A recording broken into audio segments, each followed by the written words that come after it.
ও যুবক, কোন মেয়েকে ইফটিজিং করতে মন চাইলে বেশি করে করিও, সমস্যা নেই। তবে করার আগে এতটুকু মনে রাখিও, তোমারটাও কোনো না কোনো জায়গায় হাইটা যাইতেছে, তোমারটাও মোবাইল ঠিকই ব্যবহার করে, তোমারটারও ফেসবুক আছে। তুমি যখন বিয়া বাড়িতে যাইয়া কাগজের নোট করে নাম্বার নিয়ে আলাও, তোমারটারও নাম্বার কেউ। যখন ক্লাস ফাঁকি দিয়া ঘুরতে যাও, তোমারটার লইয়াও কেউ।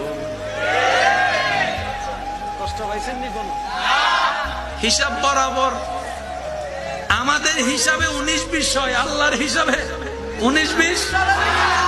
এবার আমার ভাই যারা এখন বর্তমানে অন রিলেশন আছে, তারা মনে মনে চিন্তা করতে চাচ্ছে, তার লগে বিয়ে হয়ে গেলে তো বুঝলাম, যদি তার লগে বিয়ে না হয় তাহলে হিসাব কি হইব? মাইনা নিতে পারবেন? মাইনা নিতে পারবেন? কারণ আমরা সবাই ফ্রেশ চাই। বলেন না রে ভাই, জোরে বলেন না। শব্দটাও সুন্দর হলে বোঝার জন্য বলা, আমরা সবাই ফ্রেশ চাই। তো একবার দেখতে গিয়ে পছন্দ হয়ে গেলে ফ্রেশ না আনফ্রেশ বোঝার কোন সুযোগ? এবার বলেন, কে ফ্রেশ কে আনফ্রেশ? মা বাবা জানে, ভাইয়েরা জানে, বোনেরা জানে, খালারা জানে, আল্লাহ জানে, আল্লাহ জানে, আল্লাহ জানে। এবার সেই আল্লাহ আপনাকে বলছেন, ও আমার বান্দা, তুই যদি জীবন সঙ্গী ফ্রেশ চাস, পবিত্র চাস, একটা কাজ কর, তুই আমার হুকুম মেনে, আমার নবীর সুন্নাত মেনে নিজেকে পবিত্র রাখ।